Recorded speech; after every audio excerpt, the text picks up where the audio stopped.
On today's Toy Spot, we're having a look at the Marvel Select Web of Spider-Man action figure.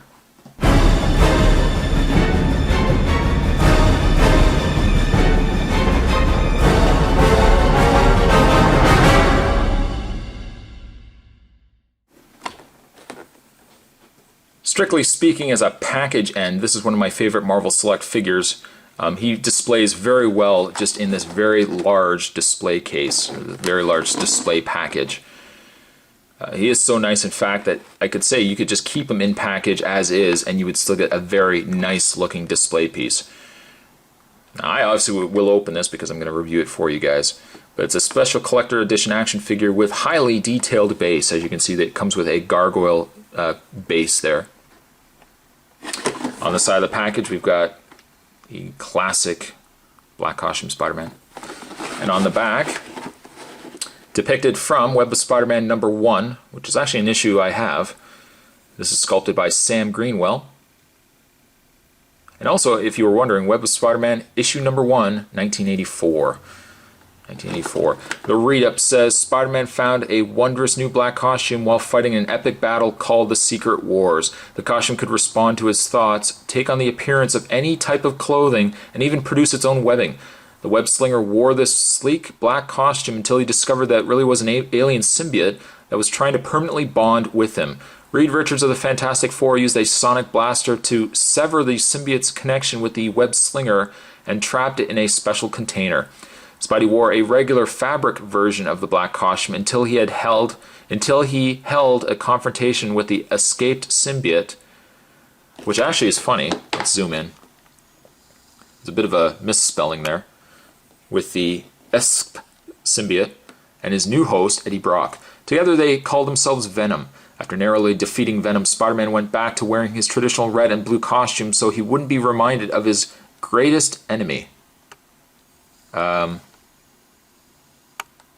Greasiest enemy. I didn't realize Venom was so greasy. Other figures that you can get are the Phoenix, as well as Emma Frost. This is designed and produced by Toy Biz for Diamond Select. You can go to diamondselecttoys.com. That would be packaging.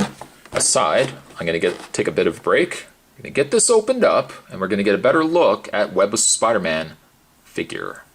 There's more to come, guys. Don't go anywhere. Stay tuned.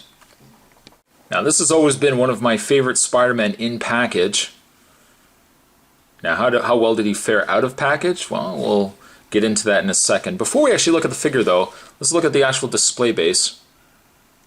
One thing Marvel Select always excels in is really nice display pieces that you could either use certainly for the figure that it came with, or really as other pieces as well. Now in this case, the Web of Spider-Man has 2 holes on the back that you can mount to the wall. If you have a couple of push pins, you can just mount it to the wall. And you'll see 4 peg holes, 2 on either side and 2 on the inside there. So you can display your figure. Your figure does have 2 peg holes, so easily standing them on there is certainly not going to be a problem. But really nice paint all around, really, on the display stand. Got some nice grays, got some nice browns going on in there. Very nice. I like it. The Web of Spider-Man, on the other hand, while I really like this figure, there's aspects of it I really like, and then there's aspects of it I don't like so much. Let's start with aspects I like. I like the sculpt. I think the head sculpt on it is really, really nice. It definitely has that feel of Web of Spider-Man, the first issue. I like the sculpt that they put in his chest. They've kind of got him hunched over there, but you can still see all this really nice detail work in the abs going on there, in the pecs. I like the detail. The paint was pretty good for the actual symbol, both front and back. It's one of the very few Spider-Man, too, that have a really predominantly sculpted back as well, just due to the fact that he's hunched over like that. I also like the fact that for a black costume Spider-Man, there isn't a lot of paint application. Usually, a big problem with most black costume Spider-Man is the fact that they always put a black on, and then they always put too much of either like a purple or a blue or something like that to compensate for the fact he's just one color. Now this particular figure, what I like is that they didn't go with a blue, but instead they kind of went with this kind of gray, this bluish gray. And I think it blends so well with the figure. There are aspects, there are areas where it's more predominant, and on other sides it's just strictly black. But I think it blends a lot better than some of the other Web of Spider-Man that we've gotten in the past.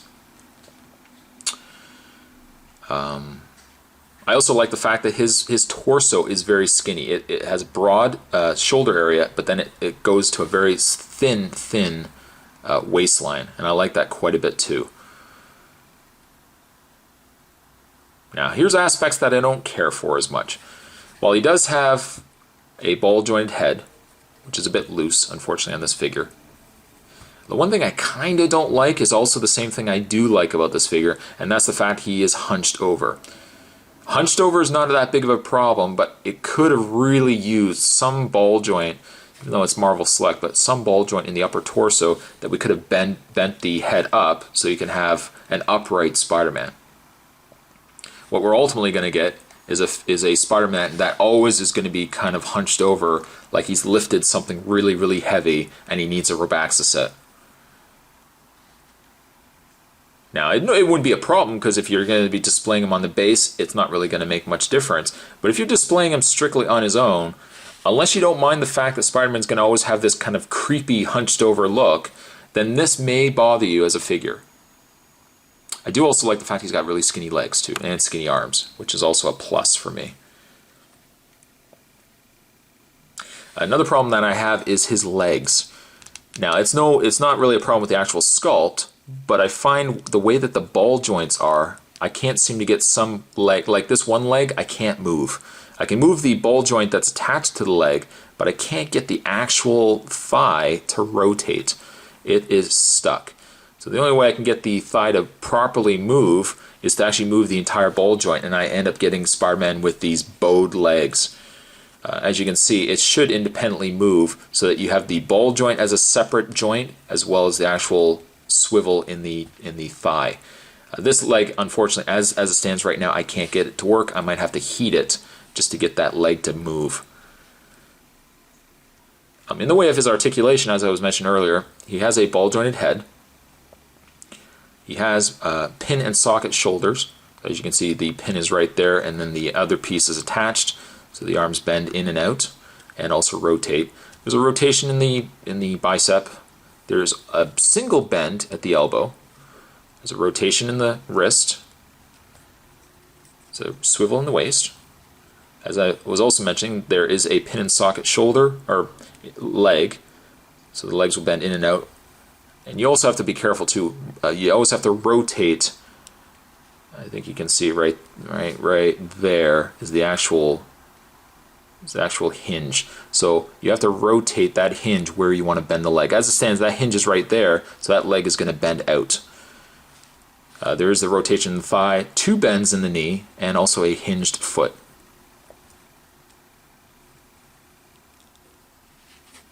Despite the fact that he's got this hunched over look, I still really like this Spider-Man. Yes, okay, that upper rotational, that upper ball joint would have really improved this figure, but I still think this is one of my favorite black costume Spider-Man. We'll just put him on the display base and get him to quickly peg in here.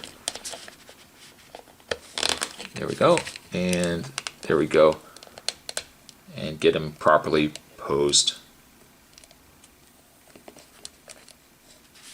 Perfect, there we go. As a display piece, I think he looks fantastic. He may be kind of out of proportioned or out of sculpt proportioned with your other Marvel Legends figures, but as strictly speaking a Marvel Select figure, I think the black costume Spider-Man looks really, really nice.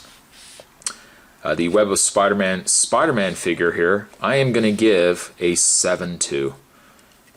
You might still be able to find them at your local comic book stores. If not, your best bet is probably try eBay. But if you are a black costume Spider-Man fan or really a Venom fan, then this is a figure you'd want to pick up. Today's Toy Spot, we're having a look today at the Marvel Select Web of Spider-Man figure. Thank you guys for watching, and I'll see you guys next time.